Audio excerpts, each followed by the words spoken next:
Another segment of MI Tech TV. And as a disclaimer, we're bringing in Melih Oztalay, who is also my business partner on MI Tech News, as well as my social media guru and a whole bunch of other things. And so that being the case, I was having a conversation with you a couple of weeks ago and said, I'm still a little leery about artificial intelligence. I know I should get into it, but, you know, and then you mentioned to me every day you're using AI to help you do your social media stuff, right? I mean, honestly, once artificial intelligence became mainstream towards the end of 2022, I mean, honestly, I've become more and more reliant on it and more using all aspects of it. But if you're thinking you should be afraid of artificial intelligence, check out what Elon Musk is doing with Neuralink. I mean, Oh, now we're yeah. talking about actually Putting a feeding chip in in your just brain. I'll pass on that one, I think, yeah. Still, Now you're talking about Matrix. Right. it sounds like a bad B science fiction movie or something. I've seen that scenario so many times over the years, right? So, but I what mean, I wanted, hey, I don't. Yeah, go what ahead. I'm sorry. I was just going to say, what I wanted, I said to him when he was telling me all this, he said, I could help you with that. And I go, I got a better idea. Why don't we do a series of video interviews Sure. where you walk people through it? Because I'm sure there's a whole lot of other folks out there that are scared to death of the Terminator coming from them or something, here. So that's Skynet, kind of, yes. we're kind of kicking that whole Skynet. project off now. This will probably run for the next 6 months or so, or until he runs out Yeah, of go for it. material. I'm not sure which. So Well, let me start with this. yeah, Let's go start ahead. with this. First of all, as you can imagine, I've been following everything about artificial intelligence in the mainstream and what's going on. So I think there's two parts to the puzzle. The first thing is this fear factor idea. And the fear factor idea, what concerns me there is the cat's out of the bag to the public. I mean, don't get me wrong. I mean, artificial neural networks has been in the works since what, 1960?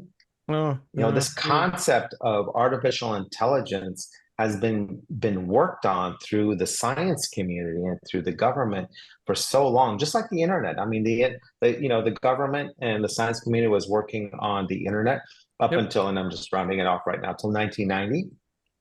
The same thing is going on with artificial neural networks, ANN. That's been going on for a long time too, and now it has become mainstream as of the end of 2022, once OpenAI went to market. Now, there is no version of this going back into the bag. It's just not going to happen.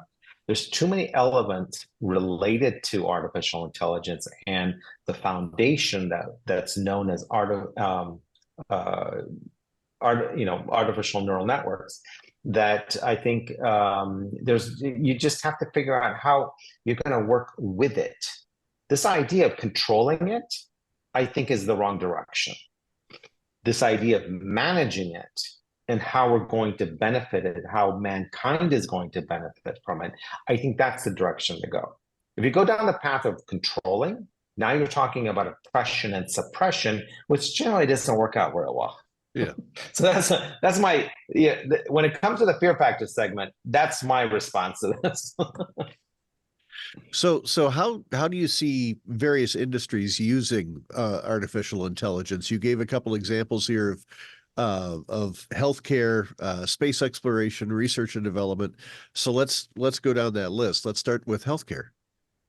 Okay, so if we think about how artificial intelligence helps beyond this whole idea of writers being put out of work. Let's go beyond that. Heresy, as far as I'm concerned. Just let's heresy. go. Yeah, let's go beyond that. Let's talk about some of the core elements where I think it's going to benefit mankind. I'm not just talking about a country or whatever. I'm talking about the entire planet. So when you think about AI and science, for example, how does it help us with climate change? How does it help us with the fact that water salination, right? How does it help us with the deforestation issues that are going on, why that's happening, and using AI to help us figure out alternatives? How do you use artificial intelligence in space exploration? And granted, I mean, Gene Roddenberry kind of gave us the idea and the basis of how AI would help us in space exploration, right? You're in a spaceship and you ask a question to the computer and it spits out a possibility of scenarios for you, right? I mean, these are those were things that were thought of back then that were not real, but we're getting closer and closer to that being reality. AI and research and development of any kind, pharmaceuticals, right? Medicine, healthcare in general, or even technology, and how do we improve, and I'm just throwing out an idea, how do we improve an ambulance, right? Or how do we improve a car? How do we improve, other types of engineering type things? There's all these different areas where I think AI is going to be beneficial. And we're really at version 0.0 right now. What about some tools? Let's talk about some tools that we can pull off the shelf, as it were, to help us with that. I know you have a list there. I don't want you just to recite the list, but kind of talk about the tools in general. So areas that we hear a lot about in our mainstream life, so to speak, of where AI is being used, right? It's being used in graphic design. It's being used in content development, meaning text copy, blog posts to news articles to whatever, right? The text copy space is being used quite a bit. But then, when we think about this, let me not forget this one, the sound, right? The idea of audio and AI.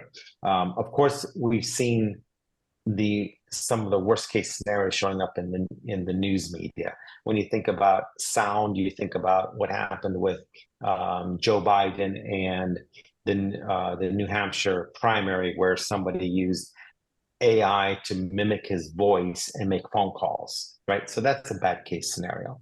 The other bad case scenario when it comes to video or graphic design, etc., is where somebody was using Taylor Swift in pornography, right?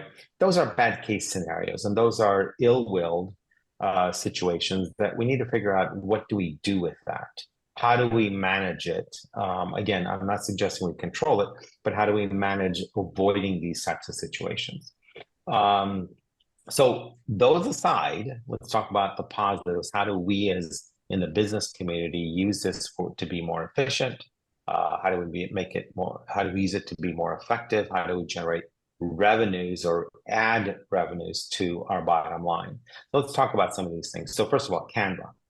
I don't know if you're familiar with Canva, but Canva is a graphic design platform where now it has integrated artificial intelligence to facilitate aiding you to develop graphic design faster.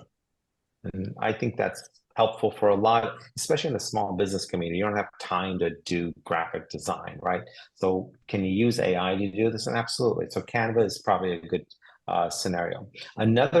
This one I don't recommend to the general public, but I want to make everybody aware of it. When we talk about graphic design, websites like Midjourney are also out there. Now, Midjourney is, think about it, think of Midjourney as being your Photoshop of the AI world, right? I mean, not everybody can turn on Photoshop and start using it. It's not that easy. You have to go to training courses. You need to understand how to use it. You have to go through experiences and gain knowledge. So how to use the different tools. Midjourney is like that, okay? You need to kind of work through understanding how you give the AI certain types of commands so that it generates what you're looking for.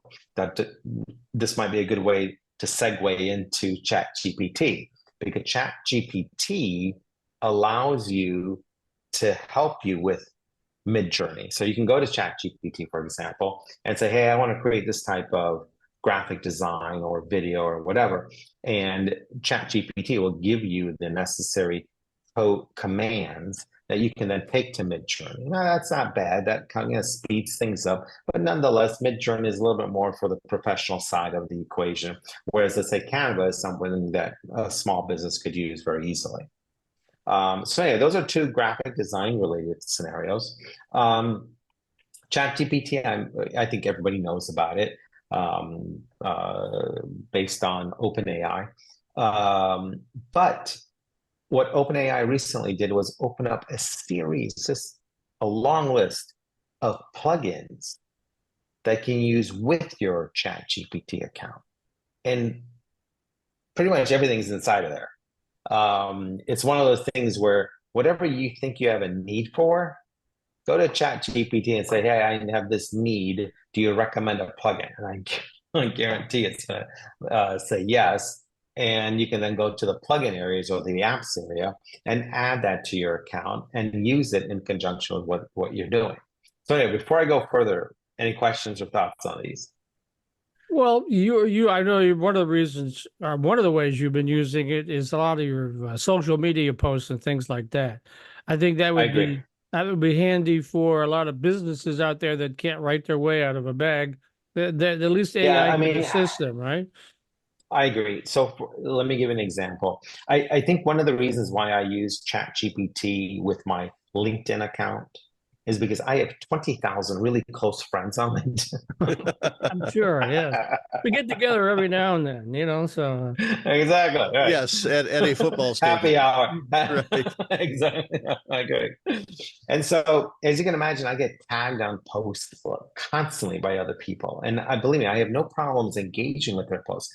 I'll react to them. I'll put a comment. My comments usually are not just one phrase comments. I usually dig into it, especially if I'm tagged.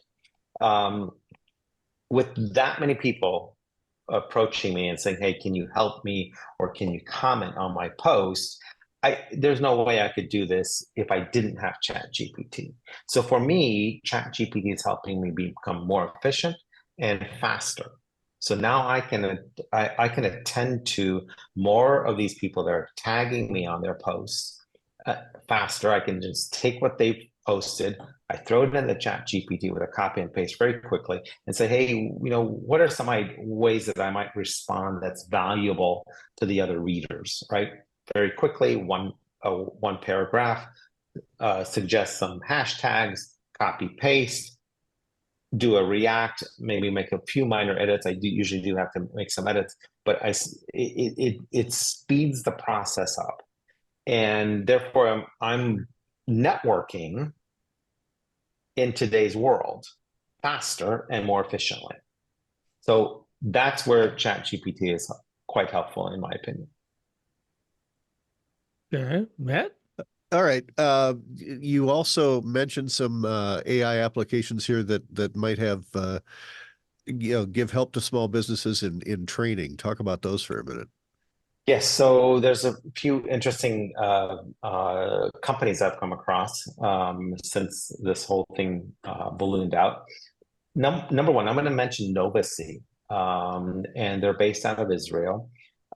It's a sales rep training program, to be perfectly honest with you. Don't get me wrong, I'm sure there's other ways to use it, but in the context of today's world where everybody's on Zoom, and so you have a salesperson that set up a meeting on Zoom with a prospect or even a client. Novacy's platform will turn around and track everybody's eye movements, their reactions, their attention span, so many different details and behavior that it is able then subsequently to provide the sales rep, or for that matter, any person within that company, a response and a summary of what happened in that meeting. How effective was that sales rep in talking to that prospect or that client and keeping their attention? That's pretty helpful. Yeah, that's valuable. That's valuable. That would be really valuable, I would think. I agree. There's one more I wanted to bring up that's close to my heart as someone who's done a lot of audio editing in the past. Something called Podcastle. I'm sorry, I have to admit, when I wrote that out for you guys, it's actually Podcastle. Podcastle, and okay. yeah. And so if you're taking an audio, even the audio of a show like this without the video. What Podcastle is able to do is very quickly help you in the editing and post-production. So, and Podcastle is just an example, but as you can imagine, there's the video version of this as well. So you can use a video version of AI to help you in the post-production of a video. Slice it, dice it, put your B-roll, your A-rolls, etc., in between and within, whatever you want to do, and ask the AI to give you some recommendations on how to edit the post-production of that audio or that video. So this is also very helpful, especially if you're video or audio heavy in what you're doing.